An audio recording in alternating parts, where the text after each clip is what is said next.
tugende muri education, mu byirwa mu mashuri asanzwe. Turuzi no mugabo uyu ndagira ngo wenda hari abandi bahari, uyu mubyeyi wacu ndagira ngo niwe muntu, hari abandi bafite PhD hano, PhD niwe wenyine, ariko twomuheza mikrofone ngo atubwire uburyo arimo arahangana n'abandi bafite iyo level. Hari intambara mu buryo bw'imyumvire. Ese uyu nguyu ufite iyi diplome ya PhD muri iki gisata, no barahanganira isoko. Uyu akavuga ngo je yego ndi umuganga mvura iki niki mpima iki niki, ariko uriya kubera ko afite zibiri, mwene ndetse agashaka kugira iyindi, undi agashaka kugira iyindi, ngo barebe ko bafata igihugu. Ni intambara no mu buryo bw'ibitekerezo, ni intambara. Mureke mabwire kandi kantu kamwe gusa kaza kanangaza cyane ko nabivuga nihuta. Hari abantu bitwa abasirikare. Abasirikare bazabantangaza, sinabaye umusirikare, mbona mzicuza impamvu ntabayewe kandi mbikunda kubera discipline bagira.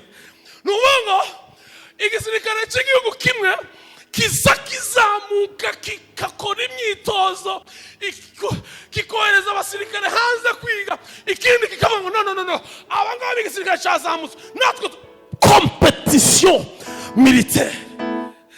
Donc tibigiye kurwana, nta kigiye kuba, ariko gusa kimwe twabatuma. Yesu ashimwe.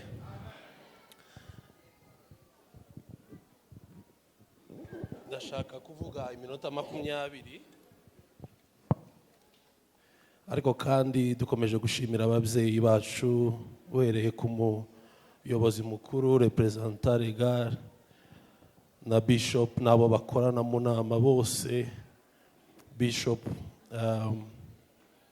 turi kumwe muri mwivuga butumwa umubyeyi, Imana ibaho umugisha.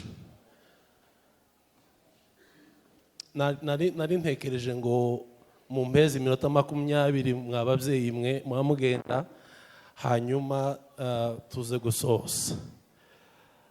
Dukomeje kandi gushimira Pasiteri Musore David kubw'ikaze n'urukundo ruhebuje mwatweretse. Imana ibaho umugisha. Twosoma ijambo ry'Imana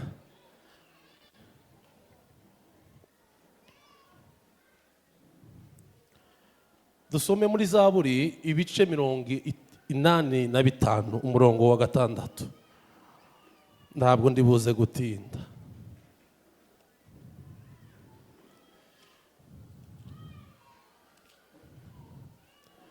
Mirongo 85 umurongo wa 6.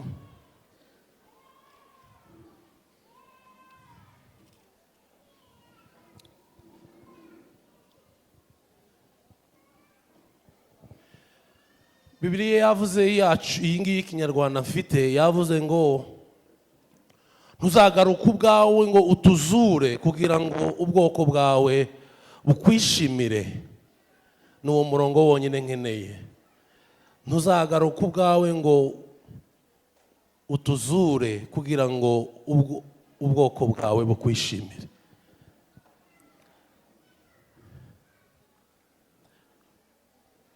Naratangaye Papa Bishop, nasanze nta rurimi rusobanura urundi. Iyo rero ndimo ndasoma Bibiliya, noneho kubera ko nkoresha ururimi rw'amahanga rw'icyongereza, n'ukuri biratandukanye. Kandi noneho iyo umuntu ahategura inyigisho biza bikirikirana nuko wahawe nuko wasomye. Nimumvugire ngo amen. Bibiliya yo icyongereza iravuga ngo ese uzongera kandi uduhe ikanguro muri twebwe kugira ngo twongere kandi twishime. Wakongera Mana ukaduha ububyutse kandi kugira ngo twongere twishime muri twebwe. Wakongera ukaduha ikanguro kandi. Munyemerere mbasezere muri iri jambo Abaefesi ibice 6 umurongo wa 12. Hanyuma mbabwire mu minota mikeya icyo umwuka yashize mu mutima wanjye.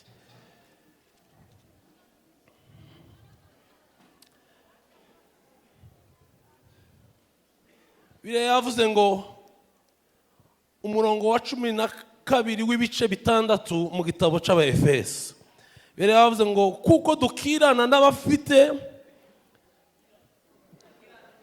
hagira umuntu usomera nko kagira Imana mwe, hagira umuntu usomera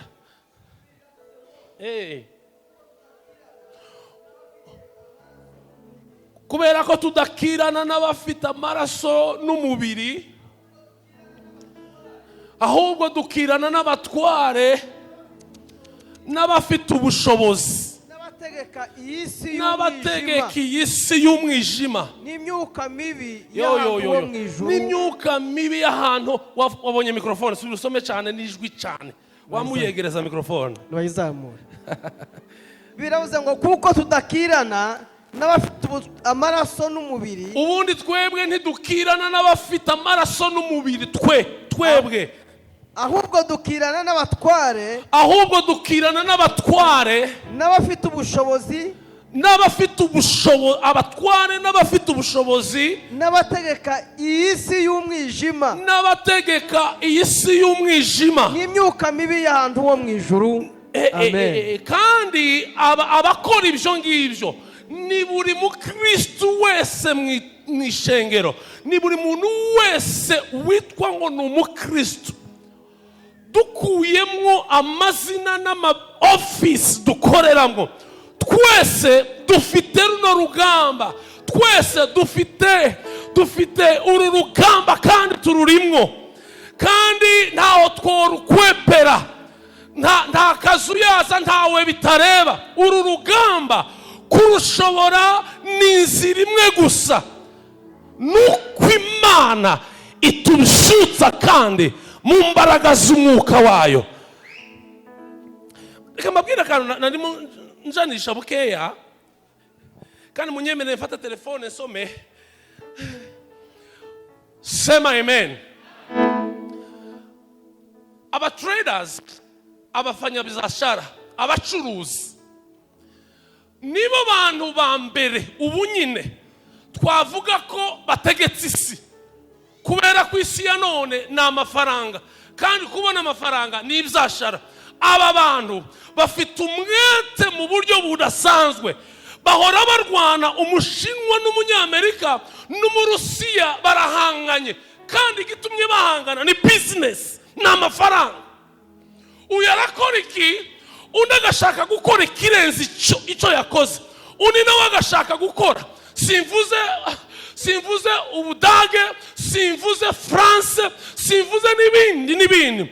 Donc hariho guhangana mu buryo bwa trade ni business.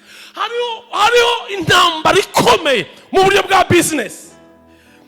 Hanyuma technology, uburyo bwa kabiri, aba bantu bakora ikoranabuhanga bafite nabo guhangana.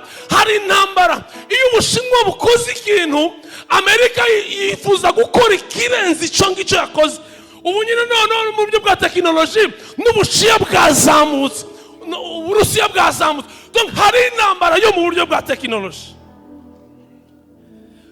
barahanganye, ibintu birakomeye. Ibi birwara rwose byose tubona, ibi birwara biraha hanze, ibi birwara byose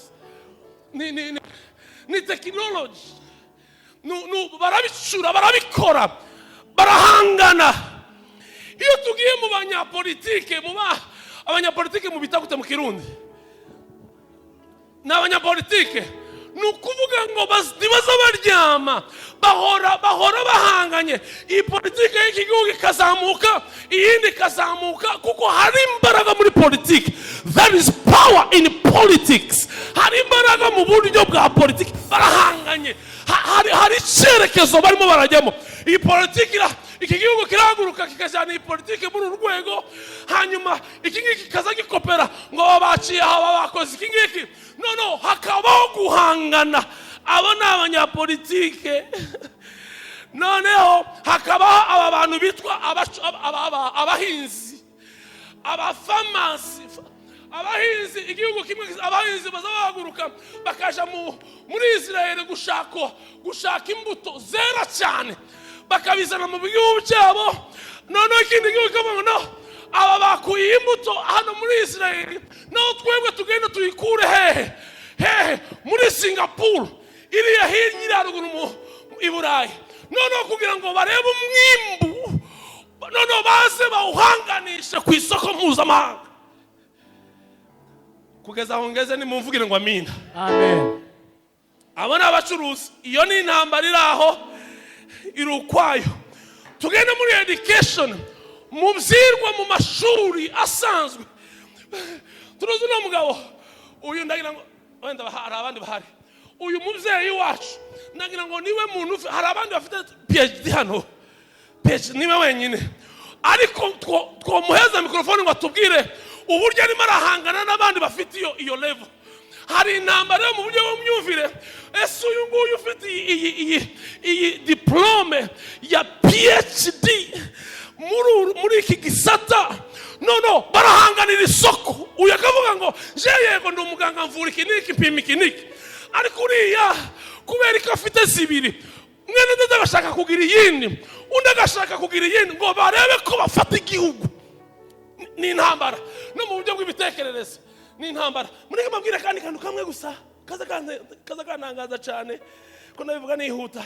Hari abantu bitwa abasirikare. Abasirikare bazabantanga, sinabaye umusirikare, mbona mzicuza impamvu ndabayewe kandi mbikunda kubera discipline bagira. Nubongo igisirikare cy'igihugu kimwe kizamuka kikakora imyitozo, kikohereza abasirikare hanze kwiga, ikindi kikavuga no abangaba igisirikare cyazamutse natwe competition militaire. Donc ntibigiye kurwana, nta kigiye kuba, ariko gusa kimwe kirashaka ngo giha abaco kiba hejuru y'ikindi, ikindi kiba hejuru y'ikindi, ikindi kiba hejuru y'ikindi, ikindi kiba hejuru y'ikindi. Ya. Now, conclusion. Tugende kuri twebwe abarokore. Mwumvishije izo ntambara zose z'ibyo bisata mvuze. Nimba hari igisata, nimba hariho inzira cyangwa ministeri igowe kubera kutamenya guhangana, kubera kutamenya kwishora mu bintu ngo baba bahanga muri byo, ngo baba bakomeye muri byo, ngo bafate imyanzuro, ni ikintu bita ikanisa. Ikanisa niryo rya mbere ubu tuvuga ry'irinyantege nkeya risigaye rifatirwa ibyemezo. Abantu baza abacuruzi bino bintu byose navuze, abacuruzi baza bakarigira uko barishaka, bahura n'umupasiteri bakamuzunguza, bakamujyamisha, bakamwimika, bakamwibiza, bakamwiburura. Bahura n'umuntu wize uri educated, w'umuhanga cyane, ya pasiteri akagira intege nkeya, cyangwa se undi wese umukristo wakijijwe akagira intege nkeya imbere ye. Wa muhanga wize kubera ko yize kandi ari umufilisitiya, akamufata akamwibiza, akamucurika ngo ni umujyanama, akamucurukura, akamugira gute, mwamaraze ukamasha. Noneho tekinoloji, bano bantu babahanga mu buryo bwa tekinoloji bahura n'itorero ahantu, bakuzanira gusa ibigezweho, bakuzanira amamashini agezweho. Hewe wa mukristo ukamutengugwa, ukaba wona atanagakiza, ugata Yesu kubera tekinoloji. Baurugero umwanya wo gusenga n'umwanya wa telefone, iyi niyo dushoboye, niyo tekinoloji mukristo, niyo level tukiriho. Abandi ntibagikoresha n'amatelefone, bayavuyeho kera.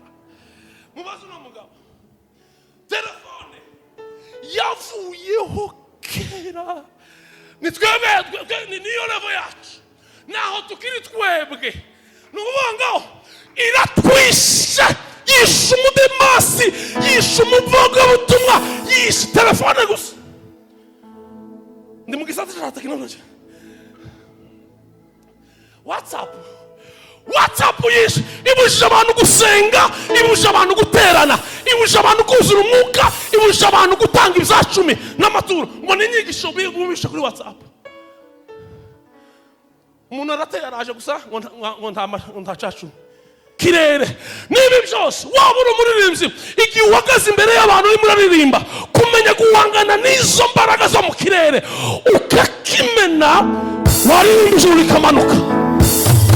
Umupasiteri mwiza ntuzamenya uko umutima we ubusutse, yamara agahagarara mu kibanza cye nka pasiteri akarera intama z'Imana.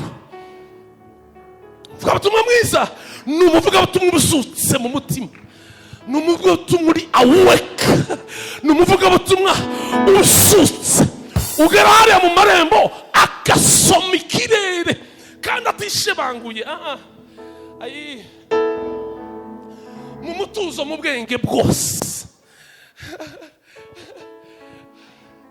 Umurevera mwiza ni ubusutse mu mutima, nukemurira imanza z'abakristo mu mutima ubusutse. Ngiye gutanga haleluya, iraje tuyazamure. Haleluya! Uwani ubusutse washobora umbe. Gaspar mwene data, ongera uhasome one by one. Urwandiko Paulo yandikiye Efeso igice cya 6 umurongo wa 12. Kuko tudakirana n'abafite amaraso n'umubiri. Buretse. Kuko bande yeme. Musubize bande. Nikibazo gikomeye dufite nuko bakristo benshi mwarekeye responsabilité abapasiteri. Murabangwa abangaba niba agakiza kacu karimo birononekara. Ariko bano nabaza kutubwira amakuru y'icyo bahawe n'umwami, ariko dusanzwe turi inzembe, dusanzwe turi imiriro.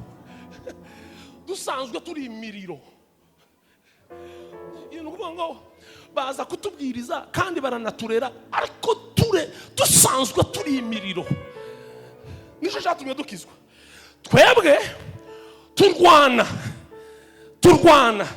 Nimuvuge ngo kurwana. Nimusubiremo cyane ngo kurwana. Turwanisha iki? Muraza kuzisoma intwaro aho ngaho. Zibera hehe? Nihe zicumbitse? Tukura izo ntwaro zose hehe? Tuzikura hehe? Tuzikura mu giturimo cyavuya cyangwa ku Mana direct. Nazomye Bibiliya Bishop irambwira ngo hari igihe umwuka wera ngo azazamuka ngo akaja ku Mana ngo akatwibira igitekerezo cy'Imana ngo akakituzanira, kandi ugasanga ntikiri hano, kuko hano ntihariho ubuzima bwacu bwa minsi yose, ntihariho gasorwe. Umwuka rero azagenda hari haruguru agasura se, nimba ari Imana mugenzi wayo, akayibwira ngo situation imeze gute kuri murefu missionnaire. Nako nari nkibagiba ko ngako kuri missionnaire murefu uri hariya siaro muri situation imeze gute. Umwuka wera Imana ikamuha muri ya situation itari muri Bibiliya, iri muri wowe isi yato, ikakubwira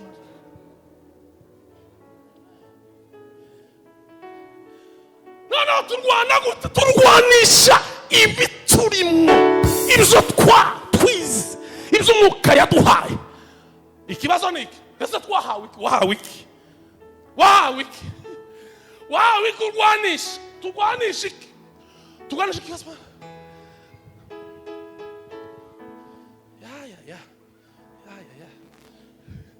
Wari wahabumze. Hasume data tangira. Kuko tudakirana n'abafite amaraso n'umubiri, ahubwo tugira gute? Ahubwo dukirana n'abatware n'abafite. Tuzadukirana. Wewe ninde mukiranye uri hano? Ninde mu mama w'umukiranye uri hano? Ninde mukobwa w'umukiranye uzi gukirana uri hano? Mu buryo bwo mu mwuka, ariko umwuka uri full supported n'umutima. Ninde mu papa usigukirana niyo myuka abihari abayumbe, kandi kubera kubibaharira n'abayumbe nabo zabataye kuwa amazi. ndasohoje. Hanyuma ahubwo dukirana n'abatware n'abafite ubushobozi, nimwumve n'abategeka iyi si y'umwijima, dukirana n'abafite ubushobozi n'abategeka y'umwijima, n'imyuka mibi y'ahantu ho mu ijuru, n'imyuka mibi y'ahantu hejuru. Harakandi nta batware barimo. Karimu. Kuko tudakirana n'abafite amaraso n'umubiri, ahubwo dukirana n'abatware n'abafite ubushobozi, n'abategeka iyi si y'umwijima, n'imyuka mibi y'ahantu ho mu ijuru. Dukiranisha iki? Nicyo kibazo nzaheraho n'ingaruka. Ariko ijambo rimwe ni Imana ibahe ikanguro mu izina rya Yesu. Amen. Kandi amaso yawe ye kurebera ikanguro muri rusange, arebera ikanguro mu mutima. Kandi nubona uri mu buzutsi bw'umutima, uzusubiza amaso inyuma umenye ese niki kiza kimpa imbaraga, niki kiza kimpa ikanguro, nkura hehe imbaraga ubundi. Numara kuhamenya, yo wiyaranje uko ushoboye kose, aho hantu icyo kintu cyatumye ugira ikanguro wamukirera kiba ubuzima, ukirere. Cyaba ari ugusenga, cyaba ari ukwiyiriza, cyaba ari iki, niki cyo tumugira ikanguro muri wowe. Icyo kintu nubona ukigezeho cyangwa ukirimwo, kirinde. Umusirikare mwiza suzi kurwana ku rugamba, ahubwo nuzi gucunga amahoro kugira ngo ataja mu rugamba. Umusirikare mwiza ntabwo ari uzi kurwana igihe intambara yateye igihugu, ahubwo nuzi kwimira intambara mu gihugu. Umukristo mwiza nuzi kurinda ubugingo bwe, akaburindisha ubusutsi bwo mu mutima. Izi ntambara zose zaza, izi bombe zose tuvuye gusoma, ibi byose kandi biraza guhurana n'izi nshingano. Papa we, karibu muri club y'abapasiteri. Kubishobora nukurinda, apana kurwana.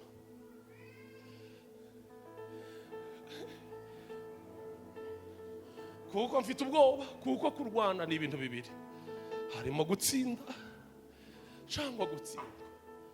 Ariko papa nkubwire, karibu muri club, kurinda ziriya mbunda zose twumvishije zo mu buryo bw'umwuka, tuzirindisha iki? Ubu buzutsi uhore waka, duhore twaka mu izina rya Yesu Kristo. Imana ibahe umugisha.